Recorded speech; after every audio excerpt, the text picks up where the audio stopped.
Welcome to Curious Truth. I am Kim, your host. Today we are talking about the Suitcase Killer. Sarah is an ordinary 42-year-old woman looking for love and companionship. She lived in an apartment in Winter Park, Florida. She has one child with her ex-husband. She never knew that her life would change shortly. She met George and they fell in love and started dating. Eventually George would move in with her. They started out as a loving couple, loving to spend time with each other. George was a 103-pound man and stood 5 foot 2 inches tall.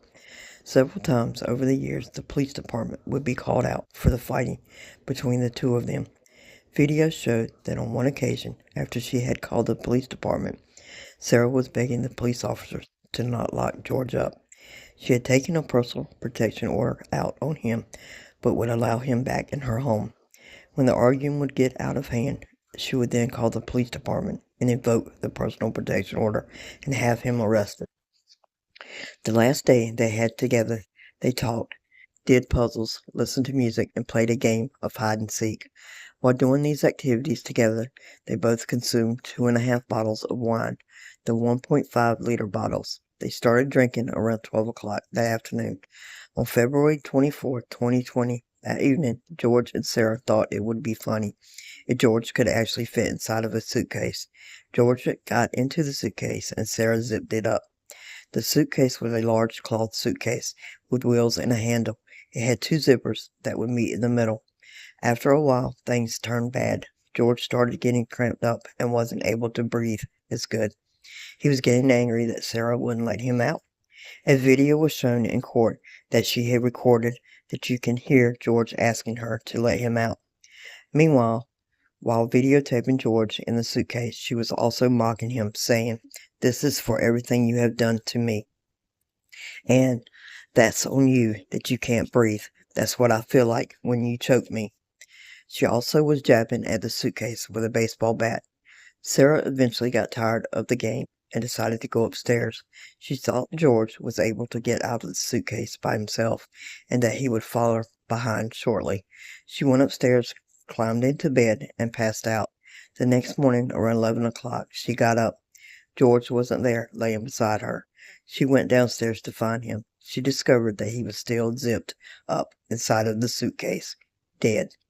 George had been in the suitcase, zipped up for around 11 hours. The first person Sarah called wasn't 911. The first call went out to her ex-husband. She then waited for her ex to arrive at her apartment, and then 911 call was finally made. Sarah was convicted on October 25th, 2024, after a 10-day long trial of murder by suffocation, second-degree murder. Her defense was battered spouse syndrome. Sarah went through 9 different lawyers before her trial. Several of them resigned from her case due to irreconcilable differences. Then she was going to represent herself but changed her mind and wrote up an ad seeking a lawyer. She got a lawyer who represented her at her trial, Mr. Owens. During the trial, she said she was in constant fear of George, but from the videos she kept letting him back to her home. Evidence and videos at the trial showed that both were abusive and drank a lot. Several videos showed how controlling she was over George. It was a toxic relationship for the both of them. There was verbal abuse as well as physical abuse. Pictures of abuse from George was admitted into evidence at the court proceedings. A black eye, a bloody ear, and her leg was bleeding. These all occurred on several different occasions.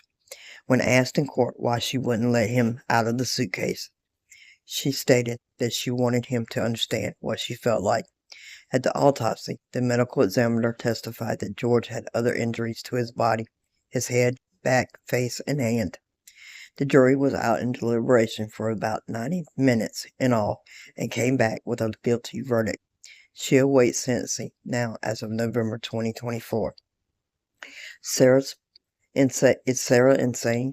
Is she a murderer, or is she suffering from battered spouse syndrome? To watch the trial, go to Court TV or Crime and Law. What is your opinion? Do you think it's fair to cry battered spouse syndrome when both parties are doing it? Do you think their drinking played a big role in what happened?